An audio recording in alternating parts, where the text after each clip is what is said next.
Be be عائشہ صدیقہ رضی اللہ تعالی عنہا کہا کرتی کہ نبی پاک علیہ الصلوۃ والسلام بی بی خدیجہ کے انتقال کے برسوں بعد بھی ان کی سہیلیوں کو، ان کے رشتہ دار کو جب تحائف بھجواتے تو ایک بار بی بی عائشہ صدیقہ رضی اللہ تعالی عنہا نے کچھ اس طرح سوال کیا کہ حضور آپ کو آج بھی خدیجہ یاد آتی ہے؟ تو وہ فرماتے اس نے اس وقت مجھ پر ایمان لائی جس وقت لوگ ایمان نہیں لائے تھے، اس نے اس وقت مجھے سپورٹ کیا، حدیث کا مضمون ہے اس وقت میرا ساتھ دیا جب لوگ مجھے تکلیف پہنچاتے تھے۔ تو خاص طور پہ جو پہلی وحی کے بعد نبی پاک علیہ الصلوۃ والسلام کی کیفیت ہوئی اور اس میں جن الفاظ کے ذریعے دلاسا دیا گیا، یہ اپنی مثال آپ ہے۔ تو یہ آج کے دور میں بھی سلمان بھائی اسلامی بہنیں جو سن رہی ہیں، بہت بڑی پرابلم جو ہے گھر والوں کا پریشر ہی بندے کو غلط کام کی طرف لے جاتا ہے۔ ہاں تم نے کیا ہی کیا ہے، تم نے تو کمایا ہی کچھ نہیں ہے، برابر والے دیکھو کتنا آگے پہنچ گئے، اسکوٹر سے گاڑی لے لی، گھر نیا بنا لیا، فلاں جناب اتنا آگے بڑھ گیا، دونوں نے ساتھ کام شروع کیا تھا تم ہی پیچھے رہ گئے، ہم کچھ نہیں جانتے، ہمیں ہماری فرمائشیں پوری کرو، یہاں تک جملے کہتے ہیں چوری کرنی پڑے، ڈاکہ کرنا پڑے، ہماری چیزیں لے آؤ۔ کتنا فرق ہو گیا نا کہ اب آپ دیکھیں کہ ایک طرف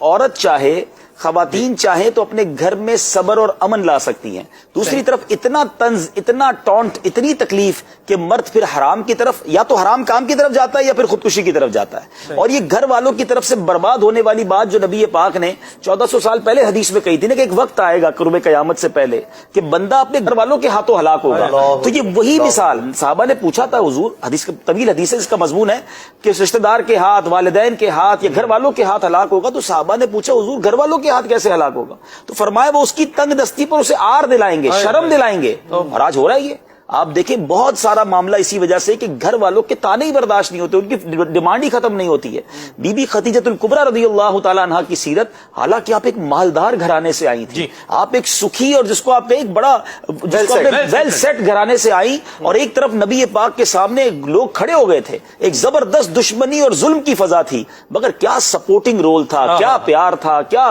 نبی پاک کو گویا ایک تقویت مل رہی تھی۔ یہی ام المومنین کی سیرت سے اگر اسلامی بہنیں سیکھ جائیں کہ اگر آپ کے گھر میں کوئی شخص کم کما رہا ہے، اس کی بیچارے کی سیلری تھوڑی ہے، وہ قرضے میں ڈوب گیا ہے، یعنی یہاں تک دیکھا سلمان بھائی، یوسف بھائی کو تجربہ ہوگا کہ بندہ مارکیٹ میں کولیپس ہو گیا،